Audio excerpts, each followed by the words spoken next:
बडनेरा शहरातील rest house पासून ते छत्री चौकापर्यंतच्या सिमेंट रोडाचे काम अर्ध्यावरच राहिले असून त्यामुळे नागरिकांना नाहक त्रासाला समोर जावे लागत आहे आणि या अर्धवट रस्त्याच्या कामामुळे आतापर्यंत अनेक अपघातही घडले आहे। आता यावर लवकरात लवकर तोडगा काढावा अशी मागणी नागरिकांकडून होत आहे।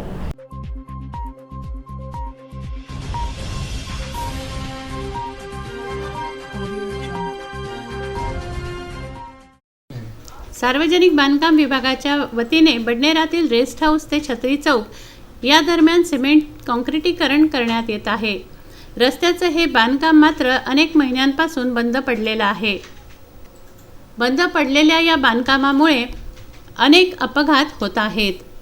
मुख्य चौकामध्ये रवी बारच्या समोर तसंच जय हिंद चौकामध्ये न्यू फॅशन टेलरच्या समोर अर्धवट काम झाल्याने येथे नियमित दुर्घटना होत आहेत।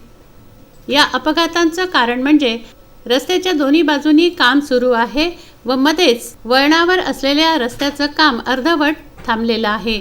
या रस्त्यावरून ये-जा करण्यासाठी मुरुम टाकण्यात आला आहे।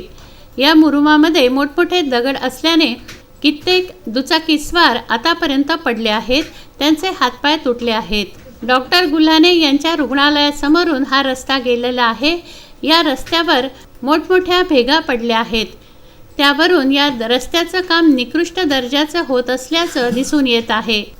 हे काम ठेकेदार व प्रशासनाच्या वरिष्ठ अधिकाऱ्यांच्या साटलोटातून केला गेलं आणि भ्रष्टाचार केला असे आरोप नागरिक करत आहेत।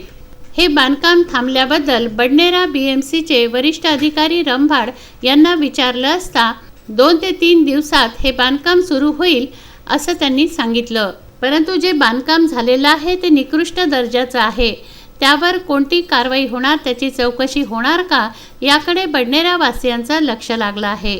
मोहम्मद शोएब खान, विदर्भ न्यूज, बडनेरा।